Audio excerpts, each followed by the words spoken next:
Okay, Assalamualaikum warahmatullahi wabarakatuh. Saya Ahmad. Welcome back to my channel.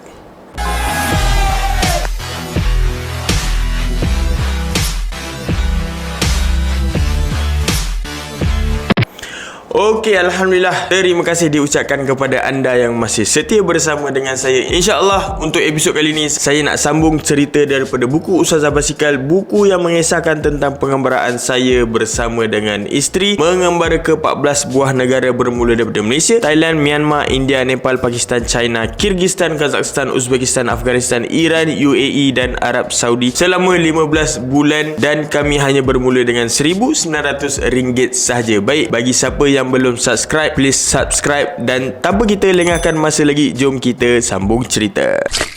Okey, untuk episod yang lepas kami berjumpa dengan sekumpulan baskers, dan masa tu saya lepak dengan dia lah. Saya dengan Ustazah lepak dengan geng baskers ni, dan mereka ni boleh cakap bahasa Inggeris sikit. Dan masa tu ada seorang lelaki India dan nama dia John yang boleh cakap bahasa Inggeris. Saya tanya dengan dia lah berkenaan dengan Bagan ni macam mana, dan dia kata kat dalam Bagan ni bila nak masuk kat Old Bagan, tempat turis tu, kena bayar dalam RM70 lah. Dan masa tu saya memang tak ada pilihan sebab kita dah sampai ke sini, so terpaksa bayar je lah. Dah masuk, Ustazah pun dah mula mengantuk, dan saya cari tempat dan set tempat untuk dia tidur. Sementara tu saya cover line ataupun lepak dengan baskers ni sekali lah. Dan bila dah set up semua, Ustazah tu, saya lepak dengan John ni dan saya bersembang dengan dia. Dan pada waktu tu pula tiba-tiba ada polis pula datang. Aduh, bila polis datang ni, kita ni berdebar lah kan. Kita dah tahu ini masalah ni Bila polis tu datang, dia tanyalah kami daripada mana kan. Dan masa tu dia nak tengok kami punya pasport, dan dia tahulah kami ni adalah daripada Malaysia. Polis tu tanya saya datang dengan siapa. Saya cakap saya datang dengan isteri. Masa tu memang lurus je lah kan. Dia tanya isteri kat mana, saya tunjuklah dekat basikal tu, dan dia pun pergi kat basikal tu. Dan masa tu beritahu saya, you all tak boleh tidur dekat sini, kena tidur dekat hotel. Dan masa tu saya cakap, aduh, tak boleh ke? Kita kata sebab nak pergi ke Pekan tu jauh dia 10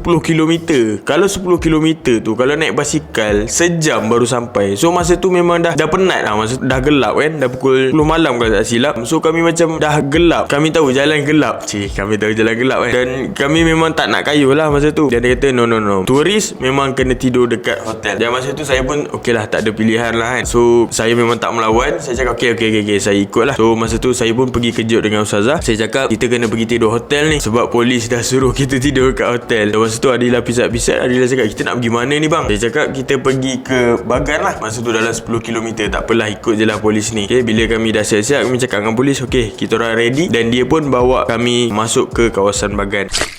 So kami pun buka lampu basikal dan ikutlah kepada polis ni. Polis tu kat depan, kami berdua kat belakang lah. Waktu tengah kayuh tu, kami melintasi ada satu pondok. Kami tengok inilah pondok yang John tadi cakap untuk kita bayar RM70 dekat pondok tu. Dan masa tu polis tu dia tak suruh kami berhenti untuk bayar sebab pondok tu memang dah tutup api lah. Okay, memang dah tak ada lampu lah. Dan dia teruskan. Masa tu Adila tanyalah, bang, ni bukan pondok yang kena bayar duit nak masuk sini ke? Masa saya cakap dengan Ustazah, saya cakap tak apa, polis tu dia tak cakap apa-apa, dia tak suruh kita bayar, so kita tak payah bayar. Dan kami pun masuklah ke dalam Bagan tu. Dan bila sampai dekat tengah-tengah jalan masa tu, kawasan tu agak gelap juga, dan polis tu tinggalkan kami dekat situ. Dia kata dia hanya boleh escort sampai sini je. Dia kata dia tunjuk kat depan tu ada cahaya lampu kan. Dia kata dekat situlah Bagan, tinggal 3 kilo je. You all kayuh terus sampai ke sana. Sebab dekat sana tu bukan dia punya teritori. Teritori dia hanya dekat train tadi tu je. Dan kami pun ucap terima kasih lah. Dan saya cakap polis ni sangat baik lah. Terima kasih sebab bantu kami semua. Dan dia pun senyum dan dia pun beredar masa tu lah. Dan kami pun teruskanlah kayuh. Dan waktu tengah kayuh tu, tiba-tiba saya dapat satu idea.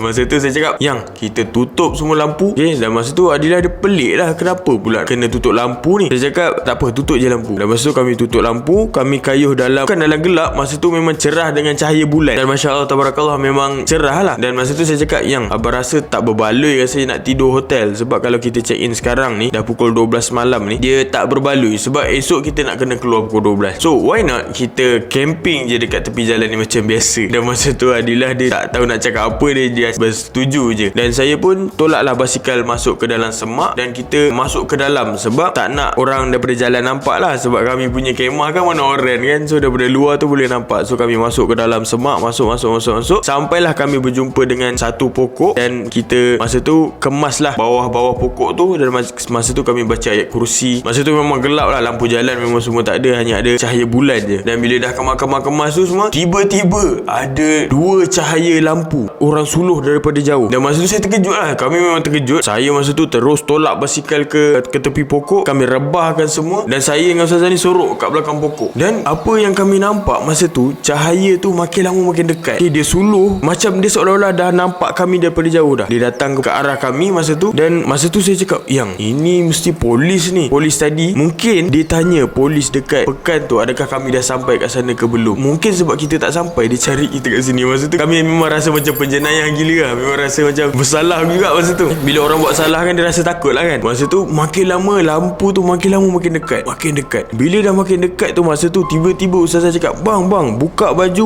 buat tengah buang air besar. Dan masa tu saya tak fikir apa, saya buka baju, saya cangkung. Bila saya cangkung tu, dia dah sampai kat depan muka kami dah. Dia suluh betul-betul tepat kat muka saya. Dan masa tu saya seolah macam berhenti bernafas tau. Saya macam kejut, macam berhenti bernafas. Dan orang tu pun, dia pun tak bergerak. Dia suluh dan dia pun tak bergerak. Lepas tu dalam beberapa saat lepas tu, barulah dia suluh tempat lain. Bila dia dah suluh tempat lain, masa tu barulah saya macam rasa macam tak tahulah, dia punya takut tu kan. Dan bila diorang dah suluh tempat lain, dan diorang pun sambunglah perjalanan, diorang pun beredar lah. Dan masa tu saya macam tanyalah, Ustazah, siapa tu? Yang pastinya diorang ni bukan polis. Sebab 2 orang ni memang berpakaian macam orang kampung lah. Diorang ni bukan polis lah. Dan masa tu saya pun decide yang kita dah tak selamat ni. Orang dah tahu dah fault kita ni. Jom lah kita keluarlah daripada kawasan ni, dan kita terus pergi ke kawasan Bagan tu. Dan masa tu pun kami pun siap-siap kemas balik barang-barang kami, dan kami pun keluarlah ke arah jalan, dan kami sambung kayuhan.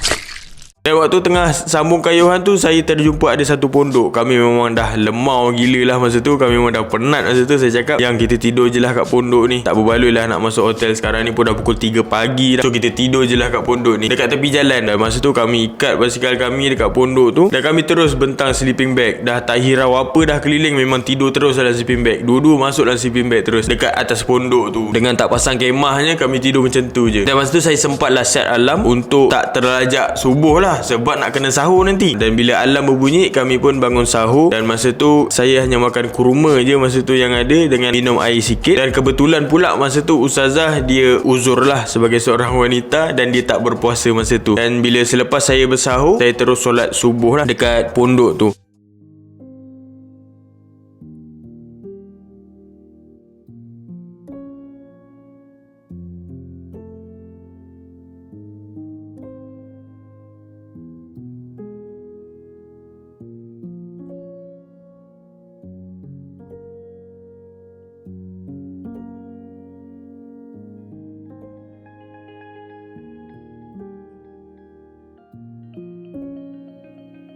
لنا من أمرنا رشدا فضربنا على آذانهم في الكهف سنين عددا ثم بعثناهم لنعلم أي الحزبين أحصى لما لبثوا أمدا نحن نقص عليك نبأهم بالحق.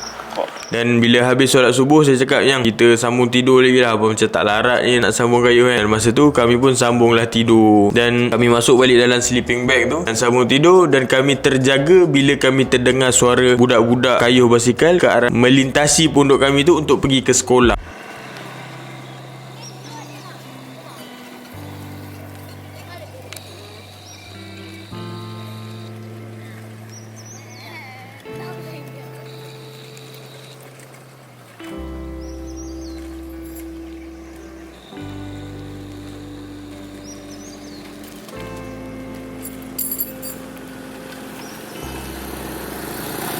Dan kami pun bangun dan terus bersiap-siap lah untuk nak masuk ke Pekan Bagan tu. Dan masa tu bila kami dah bersiap dan nak bertolak, masa tu pula kami nampak yang basikal Adilah ni pula pancit. Tayar belakang dia pula pancit. Dan saya cakap, oi, ni nak kena betul kan masa tu. Dan pada waktu yang sama juga masa tu Adilah dia sakit perut pula. Aduh, dia sakit perut kan. Dia kata ini emergency betul ni, nak masuk toilet ni. Dan saya cakap, pergilah mana-mana semak dekat sini.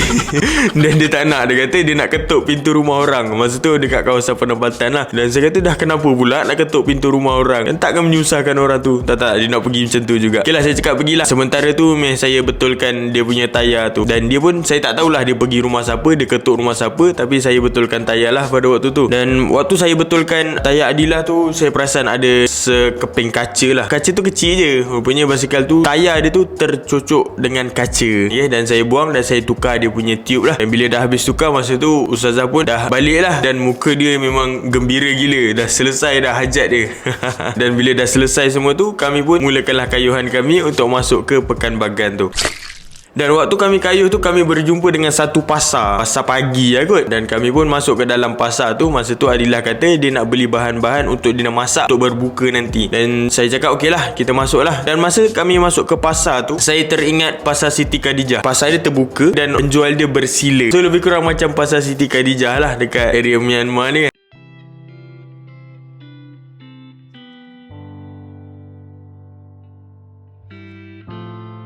Dan masa tu banyak jual sayur-sayuran. Dan Ustazah ni dia beli bedak tanaka. Sebab dia dah pernah rasa kesejukan bedak tanaka tu, dia nak beli lagi bedak tanaka ni. Tanaka. Apa function dia? Untuk sejukkan kulit.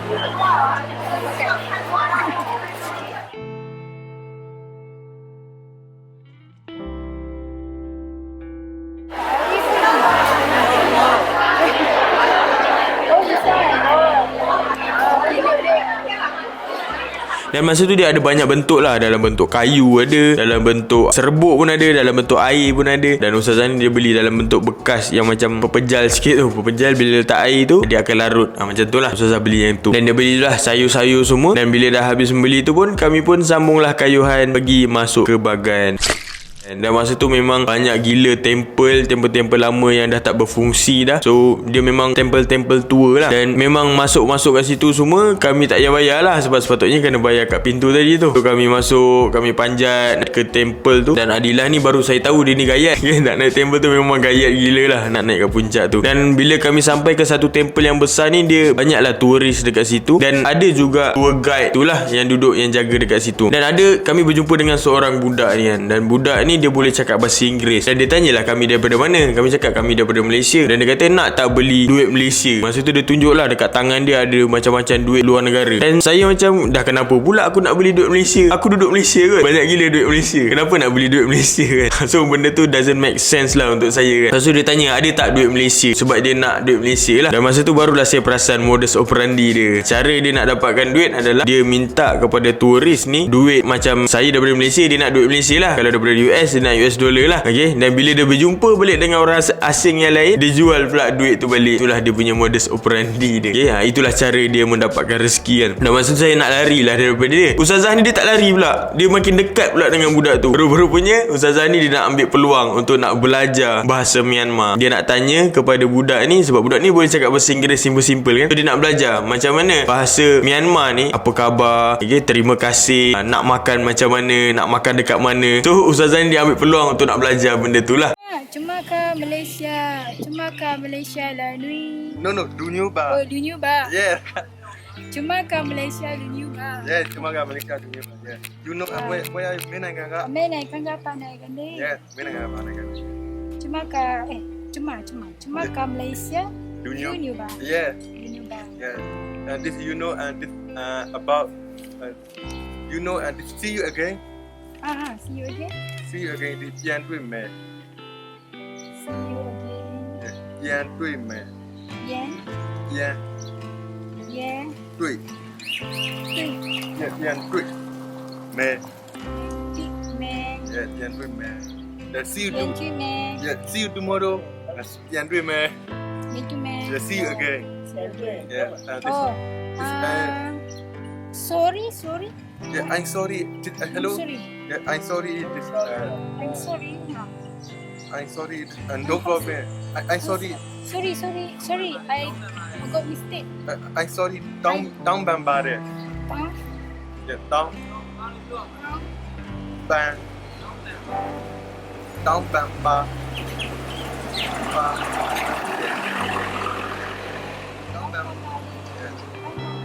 Down bamba. Sorry. Yeah. Kau kembali. This and this kiss me. Dan masa tu saya pun okey lah, tak masalah. Saya pergi tangkap gambar, shooting dekat area dekat situ. Dan selepas tu, bila dah habis tu, kami pun carilah toilet. Dan masa tu memang nak pergi ke tandas lah. Masa dekat toilet tu, kami berjumpa pula dengan seorang lelaki ni yang menjual batu permata. Dia orang jual batu permata yang kecil-kecil tu lah. Bila saya keluar daripada toilet, saya nampak Ustazah tengah bersembang dengan seorang lelaki yang menjual batu permata ni lah. Masa tu dia buat demo tau. Dia minta kami duit shilling dan dia ketuk batu bata dekat duit shilling tu, yang bawah dia tu ada permata. Dan batu permata tu tak ada efek, tapi duit shilling tu kemek. Itu dia kata inilah bukti yang menunjukkan batu permata ni real, sebab shilling tu kemek. Dia buat demonstrasi lah. I no say no glad. I say real one. This is very strong coin. Glass, synthetic, imitation, broken. Yeah, you know. Ya Allah, benjol kepala dia. Wow. Dan saya tanyalah Mak Susu harga dia berapa. Dan dia kata adalah harga yang dia letakkan tu yang menyebabkan saya kata mahal gila ni. Kami ni jenis kayu basikal ni, kami bukan ada duit banyak sangat macam turis lain kan. Dan masa tu dia pun agak hampa jugalah bila dia dah buat demo tapi kami tak membeli. Dan masa tu dia kata okey lah, tak ada masalah. Saya cakap insyaAllah kalau saya ada di panjang umur, saya akan datang balik Myanmar ni, saya akan cari batu permata. Sebab Myanmar ni dia kaya dengan batu-batu permata tu lah. Dan selepas tu kami sambunglah sightseeing, banyak tempel-tempel besar. So bila kita tangkap gambar tu dia jadi cantik lah. Tapi bagi saya dia agak boring jugalah, sebab dia tak ada apa-apa aktiviti kan. Dekat situ just hanya sightseeing je. Kami ni bukanlah jenis OOTD kan, nak tangkap gambar selfie semua benda tu. Kita just kalau ada aktiviti, benda tu lebih menarik lah. Dan masa tu memang panas terik gila dekat situ, yang menyebabkan saya kata yang jom kita balik lah, dah boring. Dah lah nak datang tu 22 jam kan, tapi duduk kat situ sekejap je. Masa tu saya ajak Ustazah untuk kita balik, dan Ustazah pun setujulah nak balik. Dan masa tu bila dah turun daripada gan tu, saya cakap dengan Ustazah yang kita pergi solat jap lah, carilah mana-mana pot. Dan masa tu kami duduk dekat bawah pokok, bentangkan baju hujan. Dan masa tu saya solat lah, saya seorang je lah solat. Ustazah masa tu tak solat kan. Dan masa tu memang haus gila babe. Sebab masa tu dehydrate, dah lah panas terik, masuk puasa pula tu kan. Dan banyak turun naik temple tu yang menyebabkan dehydrate masa tu, sangat penat. Abang okey? Abang okey? Aku naik. Aku haus. Nah.